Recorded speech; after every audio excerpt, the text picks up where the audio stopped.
Good evening, everybody. Welcome back to Swamy Vijay's Tier 2 PGT English and TGT English class. So this is the first class in the Tier 2 examination, PGT and TGT English. Actually, I plan to conduct these classes after completion of Tier 1 examination result, only for the selected candidates, but as most of you requested, informed me through Google registration form that you want Tier 2 examination preparation also simultaneously or parallel. So that's why one class is allotted for Tier 2 examination, that is for PGT English and TGT English. Okay, so in this class we are going to discuss what is the syllabus for PGT English as well as for TGT English, and what is the strategy we have to follow, and we will complete today reading comprehension, and if possible I will give you the note making and summarization information also, because this reading skills reading section is divided into two classes. In today's class we'll complete the reading section, unseen passages, and then we'll complete even the note making, but note making practice will be done in the coming class. Okay, so I hope you all understood Tier 2 examination preparation we are starting today. But most important thing is you should focus on the Tier 1 examination. Until you clear Tier 1 examination, there is no use of attending these classes and there is no use of learning PGT and TGT English. So always keep that in your mind. Until you cross the first hurdle, until you cross the first barrier, you cannot go for the second step. So always focus on the Tier 1 examination, but simultaneously you can prepare for the Tier 2 examination also. Okay, so now in this class we are going to discuss, these were already discussed, but those who have joined recently, for them I am going to discuss briefly the first 5 or 10 minutes regarding the examination, Tier 2 examination pattern, the syllabus and the strategy. So here the Tier 2 examination, the pattern of the examination is you have the combination of objective questions and as well as descriptive questions. Objective questions are for 40 marks and descriptive questions are for 15 marks. So objective questions, 40 questions will be there for 40 marks, OMR based examination, and descriptive questions are 15 for 60 marks. That means according to my calculation, each answer, descriptive answer, should carry 4 marks each. But as it is the first time EMRS is conducting the descriptive examination, the combination of descriptive and objective part, they may give some short questions and they may give some long questions also under descriptive part. But for those two types of questions we will practice properly, so that if they give you short answer question, you should know how to write the short answer question answer, and if they give you long answer question, you should also know how to write long answer question. Because in class 11 and class 12 CBSE NCERT textbooks, the short compositions like notice writing, advertisement, poster preparation, invitation, these are all for 4 marks. Whereas long compositions like article writing, debate writing, speech writing are for 5 marks. So they may give the combination of questions with the combination of marks. So I don't know, you don't know, nobody knows. So let us prepare for both, for short answer questions and as well as for the long answer questions. And the examination is for 3 hours. So total it is for 100 marks, and these 100 marks will be the final, and in those 100 marks, whoever scores the top marks, they will be selected or they will be shortlisted for the PGT English, and TGT English also almost all same. So same pattern of the examination. So after pattern of examination, let us discuss the syllabus of the examination. Okay, so for PGT English and TGT English, almost all the syllabus remains same except 1 or 2 topics. If you see the PGT English syllabus on the screen, for PGT English you have to study reading section, unseen passages and note making. For TGT they have to study unseen passages, but note making is not part of their syllabus. If you come to the creative writing skills, for PGT, notice writing, formal informal invitation, letters based on verbal input, article writing, report writing, and advertisements, posters, speech writing, all these things are debate writing are part of PGT English syllabus, whereas message writing is part of TGT English syllabus. So there is subtle, a small difference in the syllabus for PGT and TGT English.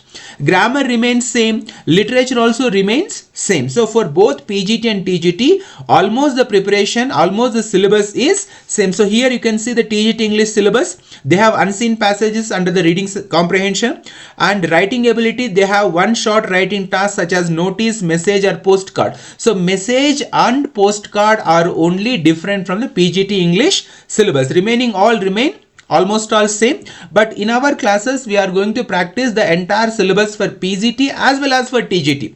Not only for PGT but also TGT, the entire syllabus. Even this message and postcard also I will take on live sessions, because in the previous classes when we conducted for KVS and NVS, I did not teach message writing and postcard because that time the syllabus was different for the TGTs. So message and postcard I will teach in the live sessions.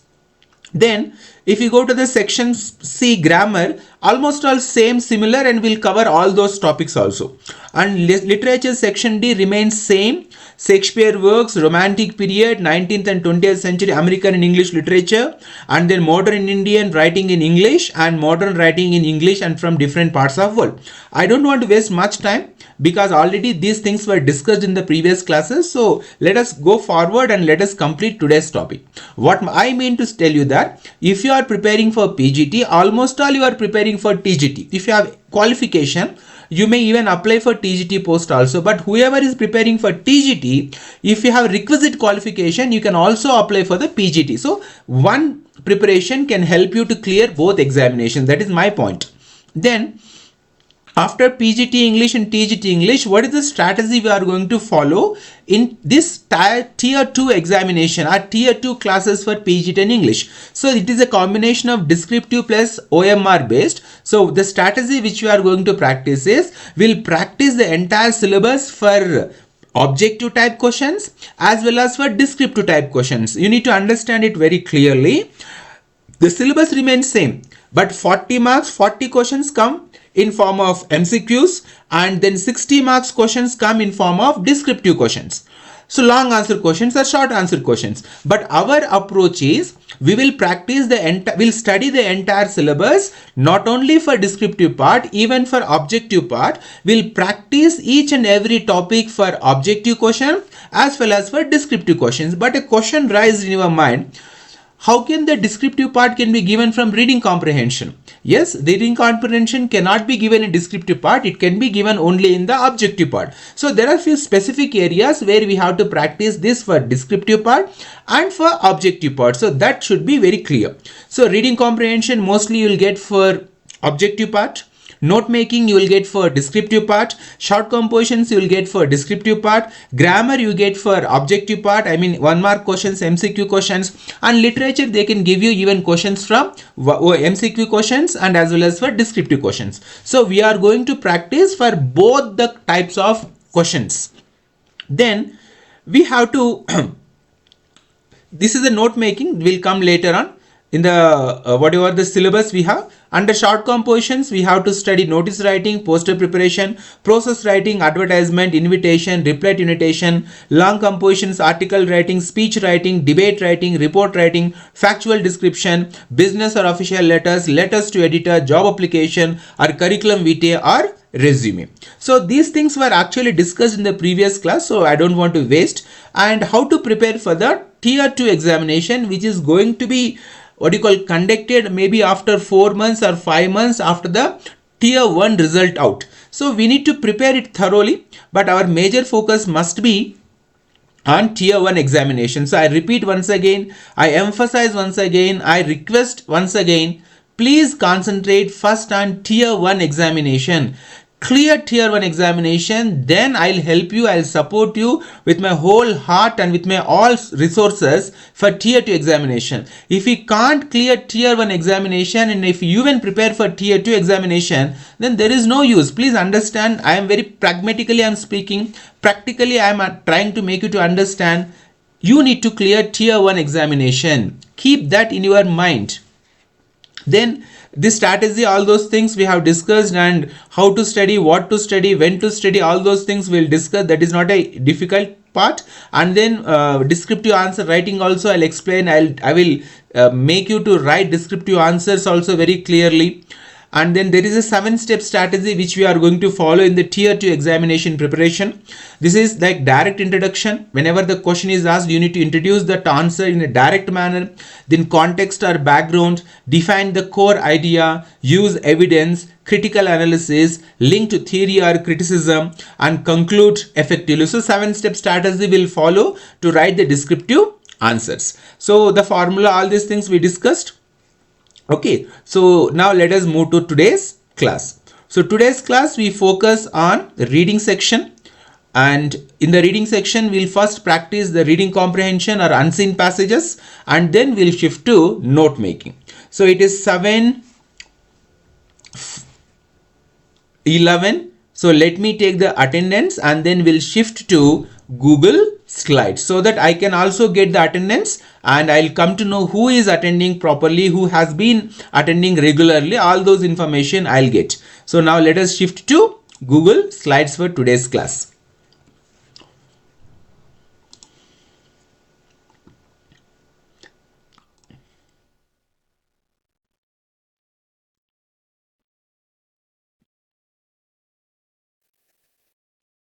Right. So all are migrated into the Google Slides. Let me take the attendance today. Whoever, okay. So I took the attendance. Let me open the attendance sheet and let me see how many of you joined, at what time you joined.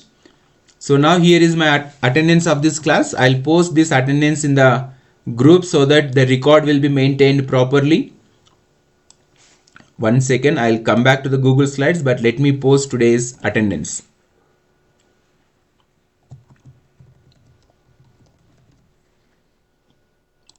So I posted the attendance in the group. You need not to check. Whoever is present, no need to check. Let me see how many students are present. Total aspirants today, 24 aspirants are present. 24 are in the class right now. So let me come to Google Slides. So I'm visible and audible, but I'll share the Google Slides now here.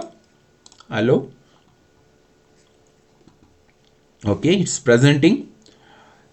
View, let me go with full screen. Okay, so once for confirmation, Vijay Kumar sir, can you please confirm I am audible and the screen is sharing properly? Yes, sir. Right. Audio is also very good, sir.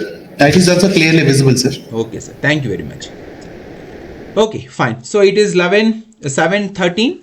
So 10 minutes I took brief introduction, because those who joined recently, they might not have watched the previous videos. So that's why I have revised briefly the strategy and the preparation methodology we are going to practice. At the outset, let me tell you that this is my area of expertise. This is my area of skill, because I have been teaching English for more than 22 years for graduates, undergraduates, postgraduate students, and even from 2022 onwards, I have started conducting classes for the teacher recruitment examinations also. So I believe that in this area, I should be very, very careful, because all are experts in this area. We all have mastery in English subject. We all studied English literature. So everybody knows these areas. Everybody studied these areas, and you have cleared your academic examinations in flying colors. Maybe distinction also, some of you. But when it comes to competitive examination, your academic excellence may not be useful in competitive examination. So let me repeat once again. You should understand the fact academic excellence is different from the competitive examination excellence. In academic excellence, what happens, if you score 75% and above, you will be declared as a distinction student. But in examination, competitive examination, even if you score 85% of marks also, if you are not in the topper, or if you are not in that requisite qualified list of the students for selection, you will not clear the competitive examination. So my humble request to all the teachers of English here is, please don't think that you have complete knowledge and you have mastery over the subject. I do agree. You studied English literature in your post-graduation. I do accept you have cleared your examination in first class or distinction.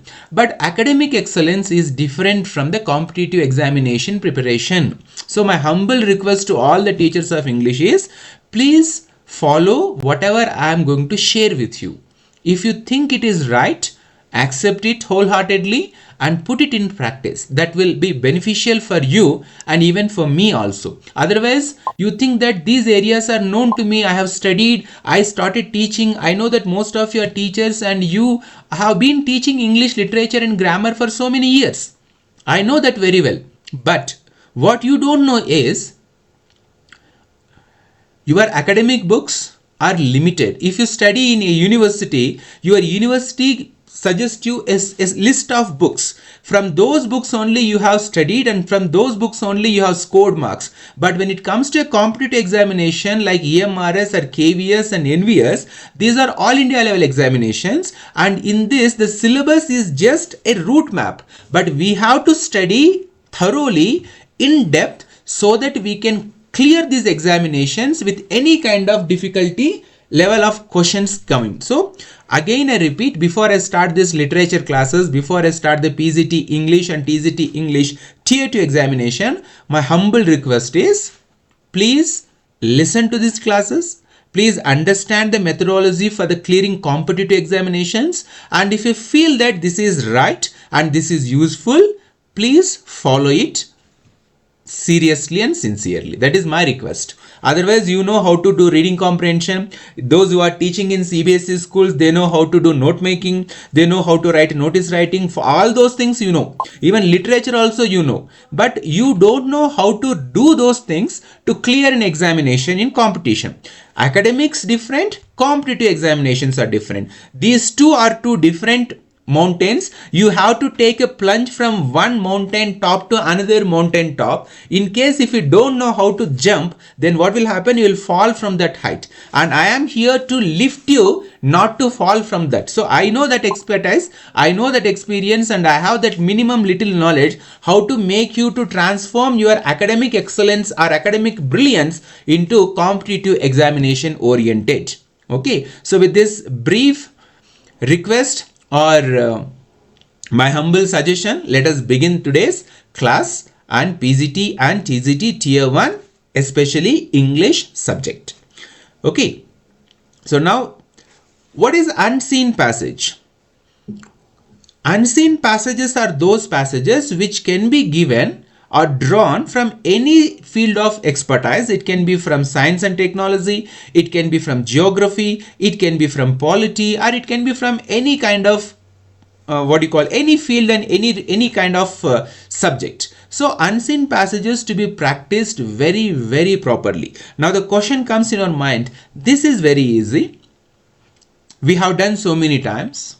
Yes, then let us see. I have prepared 10 unseen passages and let us practice those 10 unseen passages, and let me see how many of you can answer those 10 unseen passages correctly, because you're all masters in English, you all have mastery in English literature. Let us see, because I don't want to preach, I don't want to teach the subject which is already known to you. So unseen passages are part of your English examination, and we are going to practice directly without any kind of explanation. If you can clear, if you can answer 10 out of 10 questions for these comprehensions, I'll go to the note making, and if you fail to answer these questions, then I'll start how to read, how to practice, and how to score out and out marks in the reading section part. So let us begin the challenge. Now, whoever is present, yesterday I called the names from bottom to top, so now today I'll call the names from the top to bottom. Otherwise many of you don't get the chance to even interact. Okay, so let me now see. I want to see the students list. Right, I got it now. So let me call from the top to bottom. Okay, right. So now this is English. So one aspirant will read the reading comprehension and read the questions, and others will answer in the text message. Okay, so first one, Anil Kalyani, can you please unmute your microphone and can you start reading this first comprehension? Good evening. The digital age, while connecting the world, has paradoxically nurtured a new form of isolation. Social media platforms create the illusion of community, and they often substitute genuine, deep-rooted human interactions with superficial, curated exchanges. This phenomenon has profound implications for mental well-being. The constant exposure to idealized versions of others' lives can foster feelings of inadequacy and envy. The very tools designed to bring us closer are, in some cases, engineering a silent epidemic of loneliness, challenging our fundamental need for authentic connection and shared experiences in a physically present world. The author used the use of the word paradoxically in the first line primarily serves to highlight A. The technological failure of social media platforms. B. The contradictory outcome of a connected world leading to isolation. C. The speed at which digital communication has evolved. D. The economic benefits of the digital age. Thank you, Anil Kalyani. Now, Thank all of you. you start answering to the question.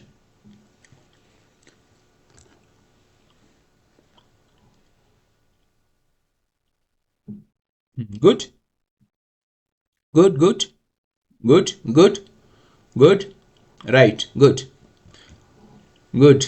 Everybody is giving the correct answer. I know you have mastery in English. I know you are literature students. You have cleared your MA in English literature with a maybe first class or even distinction also. I never underestimate the students of English literature, so I know very well. Good. So everybody's answer is very correct. The answer is option B, the contradictory outcome of a connected world leading to isolation. And I'm very happy that you proved me right that you all have mastery in English language. Next, Aruna Reddy. Good evening, sir. Good evening. Please read the second reading comprehension. In the heart of the rainforest, a complex and largely uncharted world thrives. The micro microbial network, dubbed the Wood Wide Web, this subterranean system of fungal threads connects the roots of trees, facilitating the exchange of nutrients, water, and even chemical warning signals. Mature mother trees can use this network to support shaded seedlings, effectively nurturing the next generation. This intricate symbiosis challenges the traditional view of trees as solitary competitors, revealing instead a cooperative, interdependent community that is crucial for the resilience and health of the entire forest ecosystem. Based on the passage, the primary function of the Wood Wide Web is best described as option a competitive arena where trees fight for resources. B. A communicative and resource sharing infrastructure.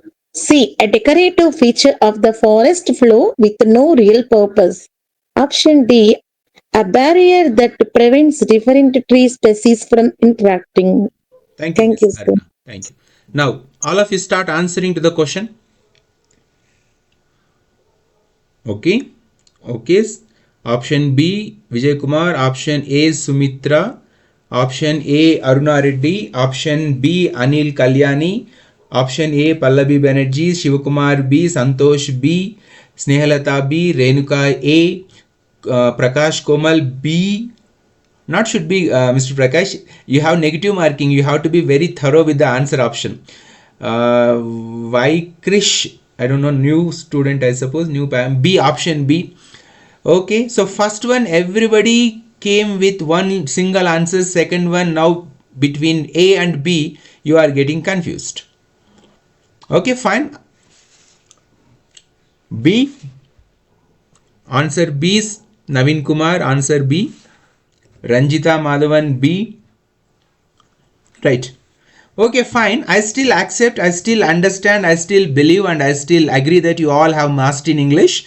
And the right answer for this second reading comprehension or unseen passage is option B. Not D, not D, Naveen Kumar sir. Not D. It is option B. Option B. Now you understood the first passage, the vocabulary, the sentences, the grammar, the standard of the paragraph was nominal or average, but when you come to the second reading comprehension or unseen passage, most of the words are unfamiliar, most of the words are not known to you. So that caused the confusion. It is because lack of good vocabulary or rich vocabulary.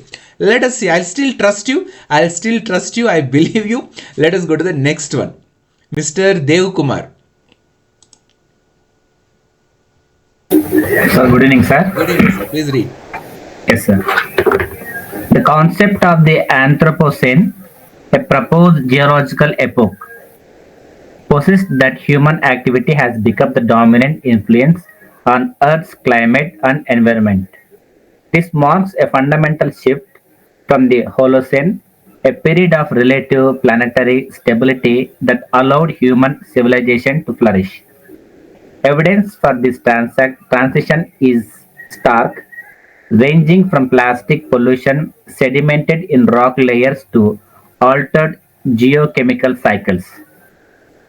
The term forces a recognition of the sheer scale of our impact, compelling us to consider our role not as mere inhabitants of the planet, but as a force capable of reshaping its very geological trajectory. The central idea of the passage is that the Anthropocene signifies option A, the natural and cyclical evolution of Earth's geological periods, option B, humanity's minimal and insignificant impact on the planet, option C, a new era defined by humanity's overwhelming impact on the planet system, option D, the end of human civilization due to the environmental changes. Thank you, Mr. Dev Kumar. Now, everybody start answering to this question. Which one is the right answer option? What is the central idea of the passage in this Anthropocene signifies? What is the central idea? What is the central idea? First question was very easy. Second unseen passage. Okay, Santosh answered C. Okay, Snehalata B, Vijay Kumar C, Pallavi Banerjee C, Renuka BRC. No, only one option. Sumitra C, Aruna Reddy C. Only one option you have to pick. What is the central idea? Obaya C, Anil Kalyani B. Right? Okay, so now you are slowly realizing how difficult it is to score marks in unseen passages which are given from other than the field of literature. Okay, I don't want to waste much time. The answer for this third unseen passage is option C, a new era defined by humanity's overwhelming impact on the planet system. Right, fine. Don't worry. Still I believe, still I trust that you have mastery in English. Then we'll go to next one. I'll call the name, please. Kirtana.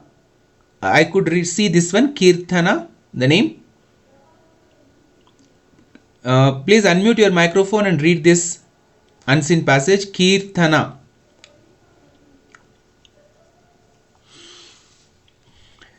Whoever is Kirtana present in this class, please unmute your microphone and read. Otherwise, I will go to the next teacher present in the class. Okay, fine. Next, Mr. Komal Prakash. Good evening, sir. Good evening, sir. Please. Yeah. Modern architecture often champions the principle of form follows function, a doctrine that prioritizes utility over ornamental design. However, a counter movement argues that this has led to sterile, dehumanizing urban landscapes devoid of character and beauty. These critics advocate for a return to aesthetic principles, suggesting that buildings should not only serve a purpose but also inspire and elevate the human spirit. They posit, posit that beauty itself is a function, one that fulfills a profound psychological and social need, creating a sense of place and identity that pure functionalism fails to provide. The critics mentioned in passage would most likely agree with which of the following statements. Option A, The cost of construction is the most important factor in design. Option B, a building's aesthetics value is relevant to its primary function. Option C, architectural design should address both practical and emotional human needs. Option D, ornamental design is the only important aspect of a building. Thank you, Mr. Prakash, Komal Prasad. Others, please start answering. Option C, Santosh, Aruna, Santosh, Pallavi C, Sumitra C. Others start answering. Anil Kalyani C, Snehalata C, Shivkumar C. Right, fine, correct. So after two difficult questions, one easy question, so a kind of relaxation comes, correct? Yes, you can also answer, and this is little easy, right? Fine. So after Prakash, then let us go with the next unseen passage. Naveen sir. Sir. Good evening, sir. Good evening, sir. Please. The enduring appeal of Gothic literature lies not merely in its tropes of haunted castles and spectral figures, but in its profound engagement with societal anxieties. From Mary Shelley's Frankenstein, which grapples with the perils of unchecked scientific ambition, to Bram Stoker's Dracula, which explores fears of foreign invasion and sexuality. The genre externalizes the eternal dread of its time. The supernatural elements act as potent metaphors, allowing writers to critique social norms and explore the darker facets of the human psyche that polite society often seeks to repress. According to the passage, the supernatural in Gothic literature primarily functions as option A literal representation of historical events, option B, a metaphorical device to explore societal and psychological fears, option C, a means to provide comic relief in an otherwise dark narrative. Fourth one, sir, first, an element, option D, an element included solely to frighten the reader without deeper meaning. Right. Thank you, Naveen sir. Now answers, start answering. Start answering. Yes, option B, Pallavi, option B, Rajita, Anil Kalyani, option B, Komal B, Renika B, everybody B. Yes. You are all right. You are all have mastery in English literature. You can easily find answers to these questions. I am really happy because you know how to answer to these questions. And let us go to the next set of questions. These are the first set of questions. Normally you don't find in the competitive examinations. Next set of questions, let us practice. So if I could remember, after Kirtana, you raised your hand. Can you unmute your microphone, Miss Kirtana? You raised your hand, I could see, but okay, fine. Let us go with, after Naveen Kumar, Mr. Obaya. These are the second set of questions. Please, Sir. Mr. Obaya. Good evening, sir. Good evening, sir.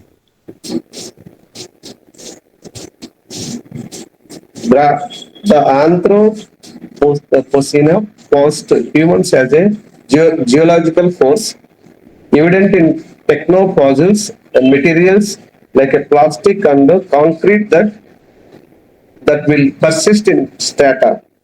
This demarcations from the Holocene isn't merely semantic, but marks as a fundamental reordering of a planetary systems. The debate is not about if human in fact exists, but whether it justifies a new epoch. This classification forces accountability, suggesting that our species legacy will be re-addable, not in archives, but in rock, demanding a radical re-evaluation of a progress and sustainability on a planetary scale. Assertion A. The term Anthropocene is the significant because it makes humanity accountable for its impact on Earth geology. Reason or the Holocene has a period where human activity had no measurable impact on the planet. Option A. Both A and R are true, and R is the correct explanation of A. Option B. Both A and R are true, but R is not the correct explanation of A. Option C. A is true, but R is false. Option D. A is false, but R is true. Thank you, Obey sir. Now start answering the question. Which option is correct? Option A Ranjita, option B Santosh. Okay, then assertion is correct, B is too wrong. Aruna, B, option B. Sumitra, option C. Snehalata, option B. Anil Kalyani, option C. Pallavi, option B. Renuka, option C. Kirtana, option C. Shivakumar, option B. I mean Vijay Kumar as Shivakumar, I suppose. Then Hana, option B. Right. Now listen. These are the 21st century questions. These are called competency based questions. In class 11 and class 12 CBSE schools which are following the NCERT textbooks, we have been provided the material to provide the students in competency based questions. Like the last 5 questions you may not get in the competitive examinations from year after, because even in class 11 and class 12 English also we have to now teach the students the competency based questions answering. So assertion reasoning, logical ability questions, reasoning questions, multiple layers of answer options questions, those are actually part of the coming competitive examinations. The reason and the logic is very simple. If you have to teach competency based questions in the classroom, you should also have the ability to clear those competitive examinations in the examination like EMRS or NVS or KVS. So most of you went wrong in this answer, because you have never tried these kind of questions in competitive examinations. So the answer for this question is option C. A is true, R is false. Option C. So whoever had written correct answer, please pat your back. But in the coming questions, you will come to know about the difficulty level. Next, in the line, I call Pallavi Banerjee, please.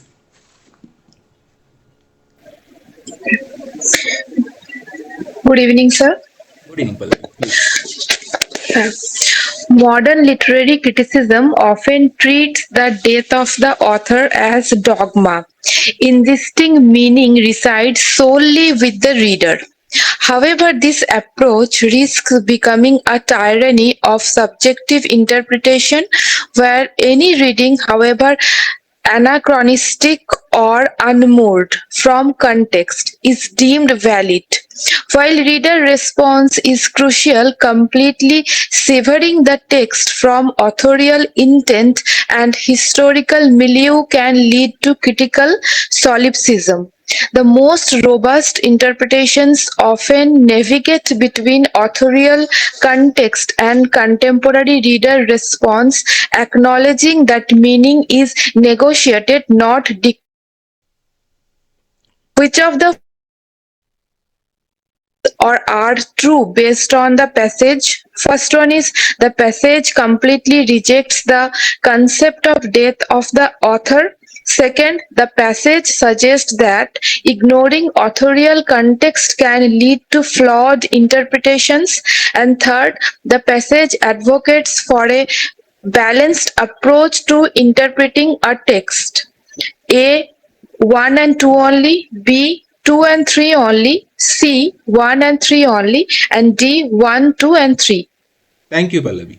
Welcome to Unseen Passages under competency based question pattern in the EMRS examination or in the coming examinations. Even in class 11 and class 12, we have to teach students these kind of questions. Answer. Renuka Devi B, Snehalata B, Shivkumar B, Sumitra D, Pallavi B, Ranjita B, Naveen Kumar B, Anil Kalyani B, Vaikrish B, Arun Reddy B, Kirtana B. Right, all of you are absolutely correct. Perfect. The answer is option B, 2 and 3 only. That statements, which are the following statements are true based on the passage is only B, option 2 and 3 correct. Good. Let us move ahead. Next one after Pallavi, Ranjita Madhavan. Ranjita ma'am. Yes, sir. Please read.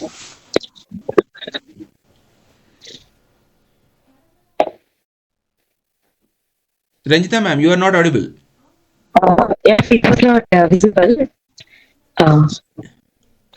The mere exposure effect in psychology suggests that repeated exposure to a stimulus fosters a preference for it.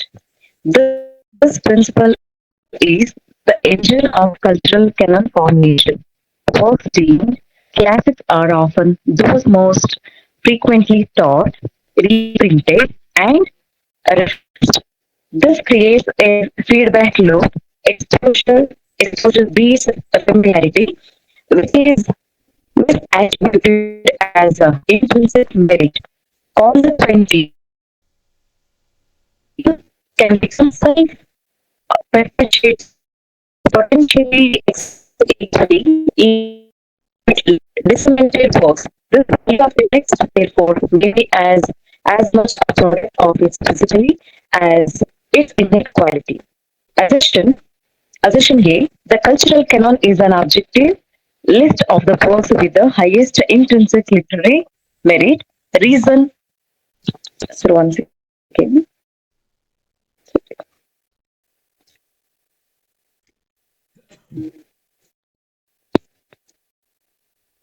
Reason.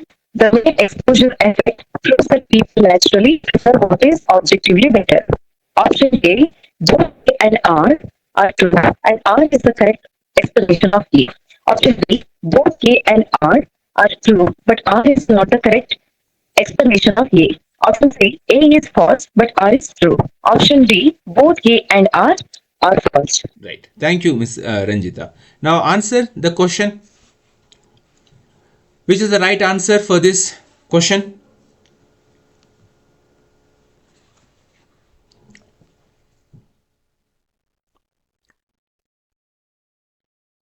You can do this answer. You can find out this answer. Not an issue. Renuka option A. Kirtana option A. Sumitra option A. Anil Kalyani option B.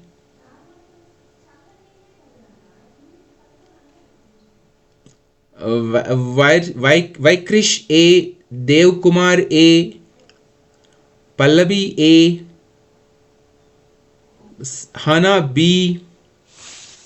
Aruna A. Snehilata A. Doubt on option D. Okay, fine. Then, okay, find out the answer. What is the answer for this question? Assertion: the cultural canon is an objective list of the works with the highest intrinsic literary merit. Reason: the mere exposure effect proves that people naturally prefer what is objectively better. Things are getting tougher, questions are becoming difficult. The answer to this question is, correct answer is D. Both A and R false. Both the options are assertion and reasoning, both are wrong. Right. Fine, don't worry, we'll have few more questions for practice. So after Ranjita, I'll call upon Miss Renuka. Renuka ma'am. Hi sir, good evening. Good evening ma'am, please read. Eco-criticism challenges the anthropocentric bias in literary studies, interrogating how nature is represented merely as a backdrop for human drama. It examines the environmental conscious of a text, how it encodes attitudes towards land, resource use, and non-human life. This is not about the finding green messes but analyzing the underlying ecological ethos. For instance, a novel celebrating frontier expansion might, from an eco-critical lens, be read as the narrative of a colonialist resource extraction, revealing a ideology of human dominance that has tangible tangible environmental consequences. According to the passage, which of the following is are correct? Echo's criticism only analyzes texts that have what environmental themes. It decodes second one. It decodes texts underlying assumptions about the non-human world. 3. It can provide a critical perspective on the narrative of human progress. Option A 1 only, option B 1 and 2 only, option C 2 and 3 only, option D 1, 2 and 3. Thank you, sir. Thank you, Renuka ma'am. Now start answering. Which one is the right answer? A, B, C, D. B, Komal, B, option B. Others? You can do these answers. Option B, again Kirtana, option B.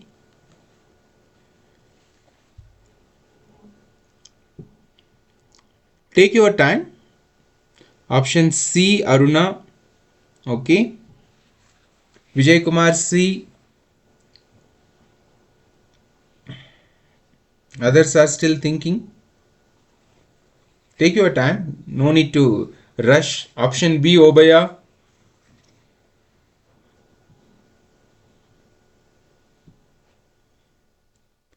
Others are still thinking. Which one is the correct answer option?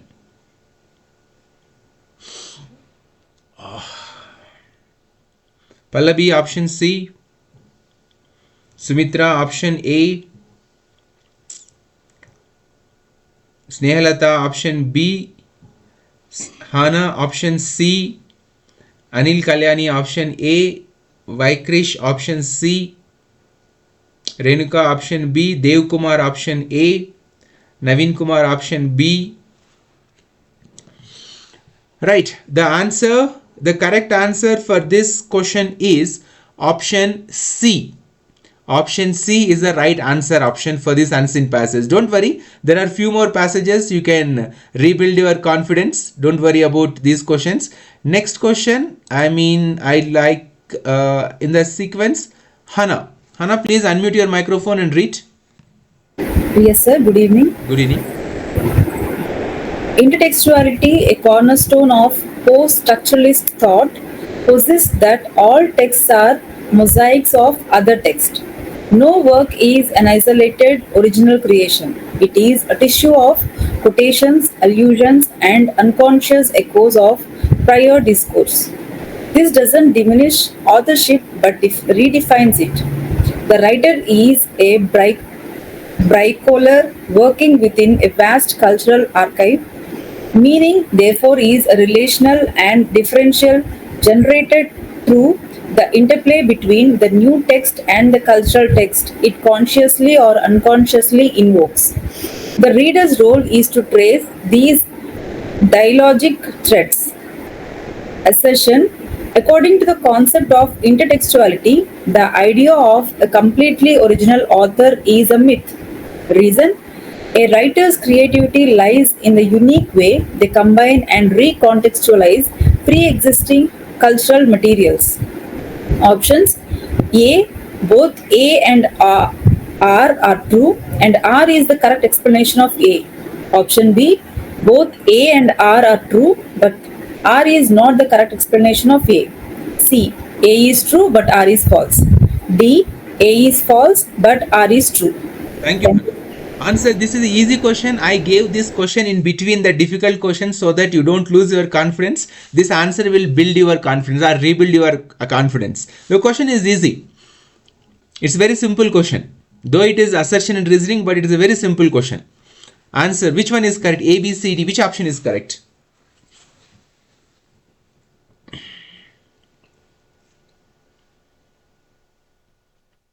Renuka, option D. Option D. No, it's a simple question. It's a simple, easy question actually. Only thing is it's assertion and reasoning. If A, Sumitra, A, if I had given it is a normal question, then everybody could have answered.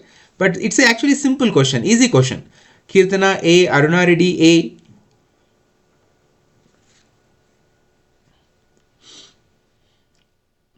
Others.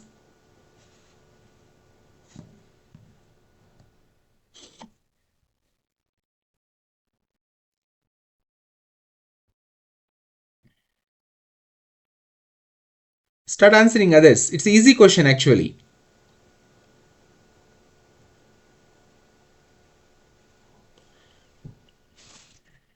Others, please answer. It's already 7:51. We have to complete even note making also if possible in today's class. What is the answer for this question?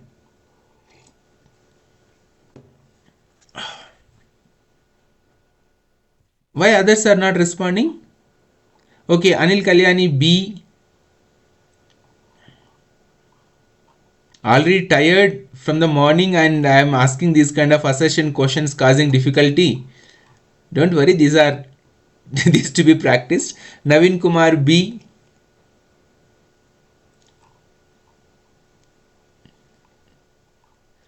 Pallavi B. Others?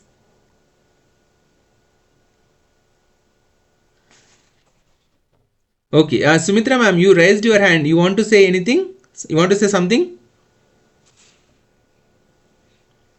Sumitra ma'am. Okay, fine. So as most of you are hesitating, yes ma'am, you want to say something? No sir, I don't have. Okay, fine.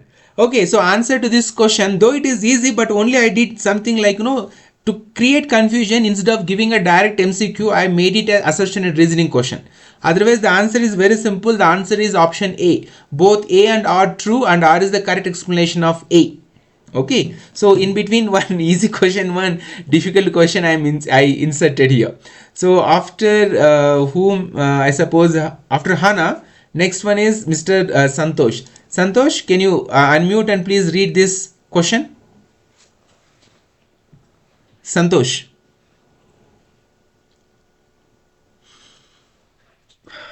It's 7:53. Santosh, can you unmute and read the question, or shall I go to the next teacher? Okay. Mr. Shiv Kumar. Yes, sir. Good evening, sir. Good evening, sir. Please read. Bautik Jana has persistently served as cultural. Sorry, sir. Actually, screen is not visible clearly. Repository for societal anxieties. In the 18th century, the haunted castle embodied fears of a tyrannical aristocratic past. For the Victorians, Dracula crystallized anxieties about colonization and a female sexuality in its modern interactions. Impressions Gothic tropes migrate to urban landscape and digital spaces, and manifesting fears of surveillance, pandemics, and AI. The supernatural is never merely decorative. It is a discursive strategy, a way to articulate the unspeakable and project internal psychological dread onto a monstrous external form. Which of the following statement can be inferred from the passage? 1. The Gothic is a static genre defined by the fixed conversations like castles and ghosts. Second one, the monsters Gothic literature are symbolic or representations of contemporary fears. And third one is the core function of the Gothic has remained consistent to give from form to cultural anxieties. Option A, 1 and 2 only. Option B, 2 and 3 only. Option C, 1 and 3 only. Option D, 1, 2 and 3. Thank you, Shivkumar. And others now start answering to the question. Which option is correct? Shivkumar, please mute your microphone. Option C, Aruna. Option B, Devkumar. Vaikrish. Option B. Others, Anil, Kalyani, B. Which one is the right answer option? Pallavi, B. Renuka, A. Kirtana, B. Vijay Kumar, B. Others? Sumitra, A. Obaya, D. Naveen Kumar, B.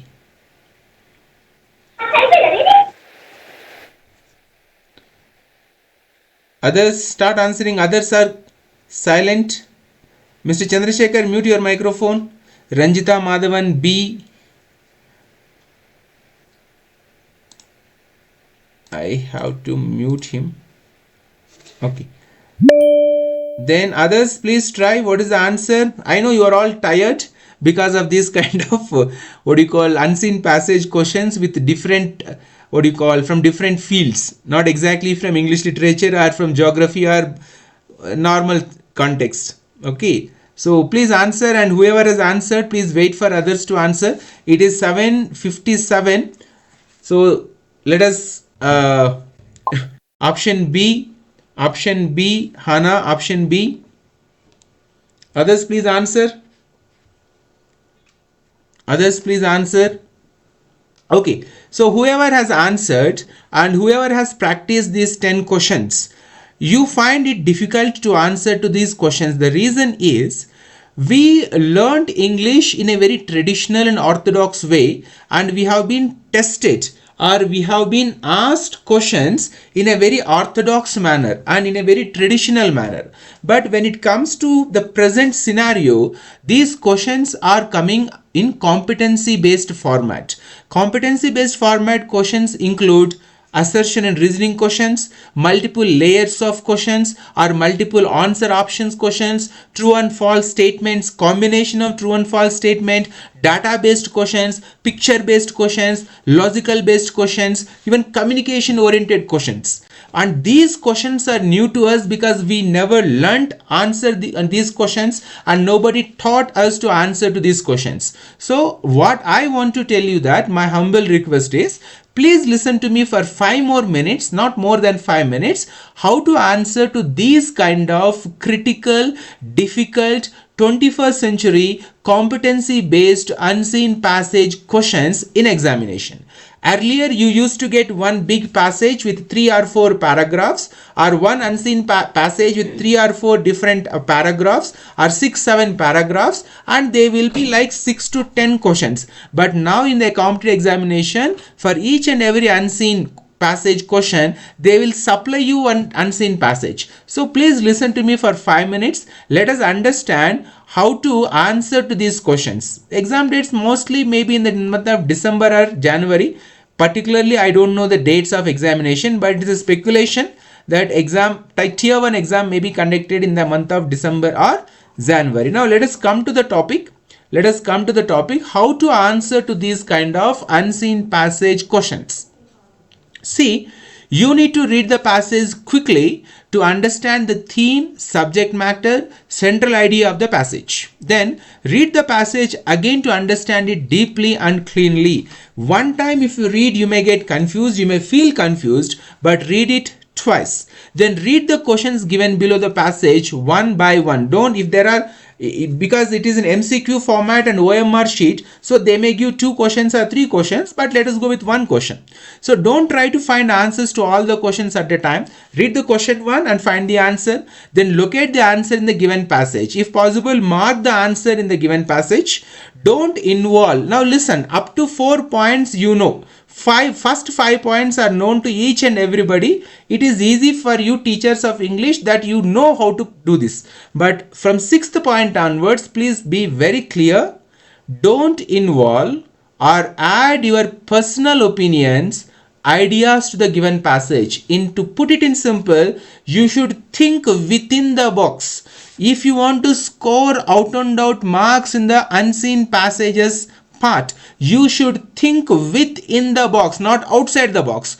Don't bring your personal opinions, don't bring your ideas into the given passage. Whatever is given in the passage, that is Bible, that is Quran, that is Gita, within that information or within the limits of that information, you should process and you should find the answer to the question. Don't bring your personal ideas and opinions. Have you all understood? If you have understood, please give a thumbs up so that I can understand you all followed this point.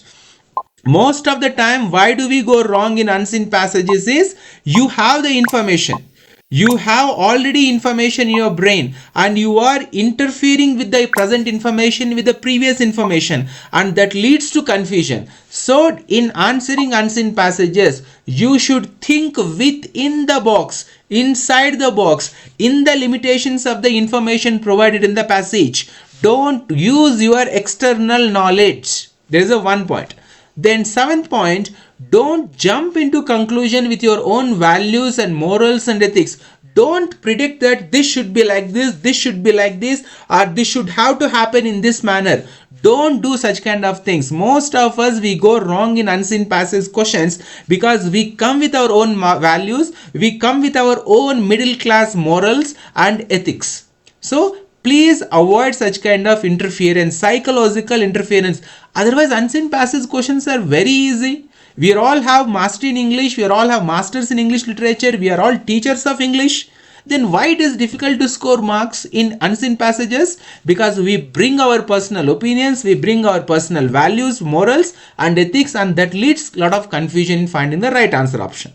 Then 8th one, don't judge the passage or content. Be impartial to the topic or subject. You are not there to find fault with the question paper. You are not there to judge the question paper. Whatever is the content provided to you, you have to read the content, you have to find the answer to the question, and you have to score the passing mark, or you have to get qualified for the post. So don't judge the passage. This should not be given. This is not the right passage. What is the context of giving geography for the English teachers? What is the purpose of giving science and technology for the English teachers? Don't go with the judgment. It will waste your time, energy in the examination. So don't judge the passage or content. Be impartial to the topic and subject. Then, as we have negative marking,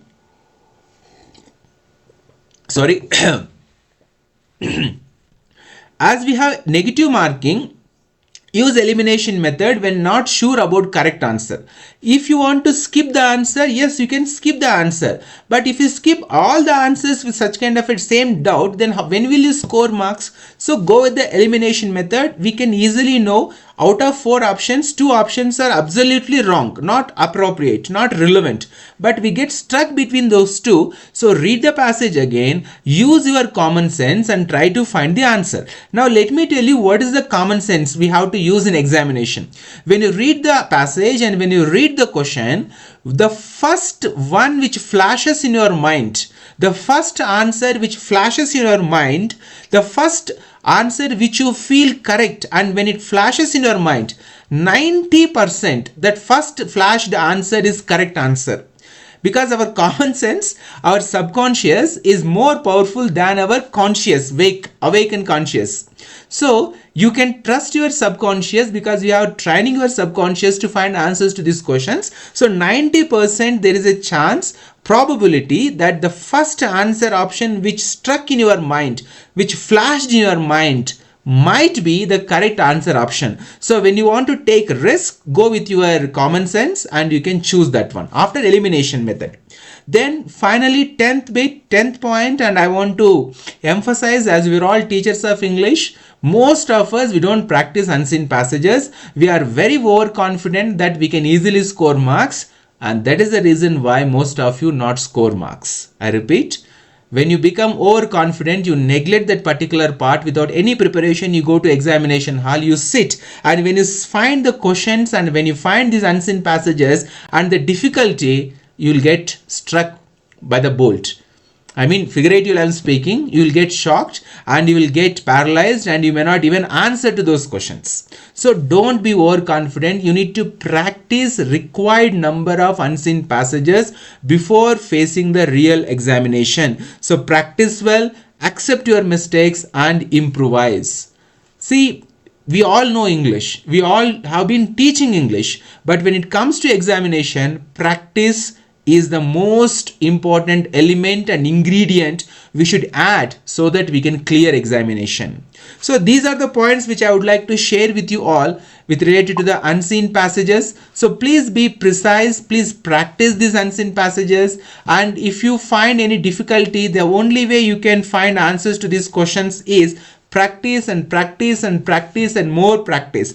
But at the same time, I would like to tell you that the competency based questions needs not only practice, it needs even logical ability. It needs even the competency based abilities. If we don't have those competency abilities or competency based abilities and 21st century skills, then it is difficult for us to find answers to these questions. So traditionally, you have to practice so many unseen passages before examination, but at the same time try to understand these questions in a logical and analytical way so that you can find the right answer option to these given questions. So from my side it is 8-7. So from my side I try to explain and I try to share with you all how to find answers to these questions, but still I would like to repeat, these questions or these unseen passages needs enough practice, and those questions, whenever you practice these unseen passages questions,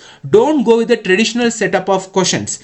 Those questions may not come in the competitive examinations hereafter, because the teacher recruitment examinations like NVS or KVS or EMRS, they want the teachers who can impart 21st century skills in the students of class 11 and 12. So if you have to impart those 21st century skills in the students of class 11 and 12, you should inculcate first, you should learn those skills first. So these are the testing areas in the competitive examinations, especially related to the English. So I would like to conclude by telling that you all have mastered in English, you all have masters in English literature, but still your academic excellence may not help you to clear competitive examinations. With my experience, I am telling you, I was a university topper, I was university first ranker, college topper, college first ranker. In each and every leg of my education, except in class 12, I was the college topper, university topper. But that didn't help me to clear examination until I start preparing competitive examinations.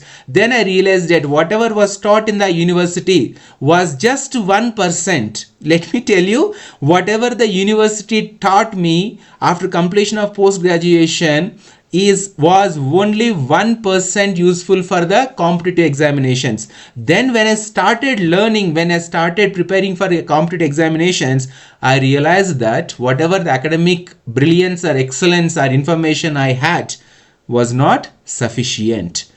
If you could realize what I am telling, this will be your first day for your journey towards your success in English literature or in PGT and TGT. If you don't realize, if you think whatever you have learnt in your university and in your colleges that is sufficient and that will suffice to clear examination, then I don't feel fear to tell you that you are absolutely wrong. So thanks for attending this class, and after this class I will give you question paper for reading comprehension within half an hour to 1 hour, and then note making will practice in the next week. And Monday, Tuesday, Wednesday are the 3 classes. Thursday, Friday, Saturday you have to watch the recorded videos. I will release those videos in a proper sequence. You watch those videos related to the general awareness part, and you will have a grand test on Sunday or weekend Sunday. So we'll meet again on Monday with the 13th, 14th and 21st. Okay, Dev Kumar. So if the dates are released, fine. So dates, I suppose Dev Kumar has sent a message that 13th, 14th and 15th December. So today, now it is October and then November. So I plan to complete the entire syllabus with live session as well as recorded videos by the end of November. But anyhow, let us take first week of December also. So 13 week strategy and 13 weeks plan I have released. Let us adjust according to the dates of the examination. So let me conclude, it is 8:10. So again we'll meet on Monday with the tier 1 examination syllabus. Another one will take either knowledge on ICT or reasoning ability or some other topic, but this whole week is allotted for the general awareness.